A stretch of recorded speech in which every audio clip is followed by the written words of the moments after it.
Après 3 ans d'absence, le Monte-Carlo revient dans le championnat du monde des rallyes, une 80e édition dont le départ sera donné à Valence le mercredi 18 janvier pour une arrivée à Monaco le dimanche matin.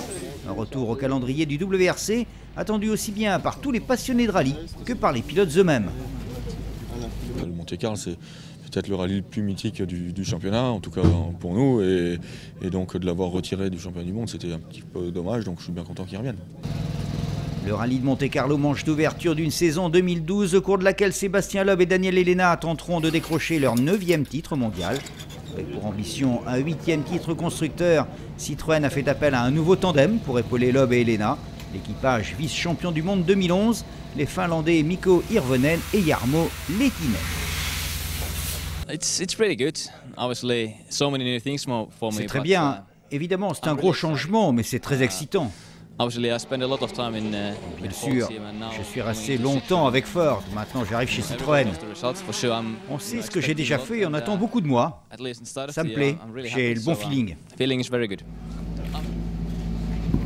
C'était fin décembre, sur les routes de l'Ardèche, une séance d'essai mise en place par le team Citroën pour préparer le Monte-Carlo. L'occasion pour Mikko Hirvonen d'effectuer ses premiers tours de roue au volant de la Citroën DS3 WRC.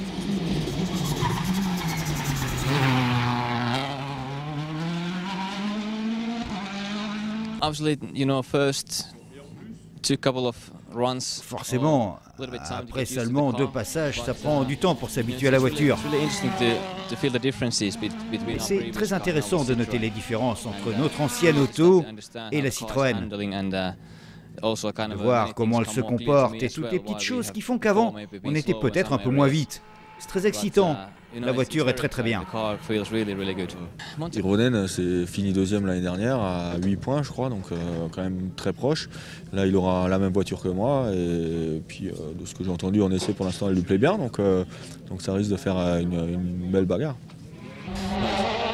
Une séance de test qui s'est faite en partie sur le sec et sous la pluie, mais on était cependant très loin des conditions météo que l'on rencontre souvent au Monte-Carlo, où la neige peut succéder à la pluie au cours d'une même spéciale.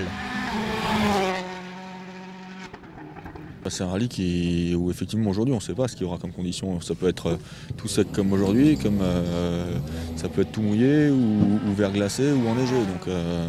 Donc il faut que nous ici on essaye de couvrir les différentes situations et voir et essayer d'adapter la voiture un petit peu, ou que les réglages aux différents types de terrains qu'on peut rencontrer. Un terrain imprévisible, un ciel qui peut changer d'un coup, des températures susceptibles de chuter à tout moment. C'est ce que les pilotes redoutent, mais c'est aussi pour cela qu'ils aiment le Monte-Carlo et qu'ils le considèrent tous comme un rallye à part. Le Monte-Carlo est tellement ancré dans la tradition que le championnat doit démarrer par le Monte-Carlo.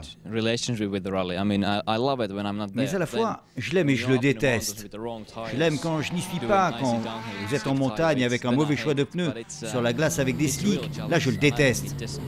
Mais c'est un vrai challenge. Bon, je suis très heureux de commencer cette saison par là, très excité d'être avec Citroën. On va voir ce qu'on va faire.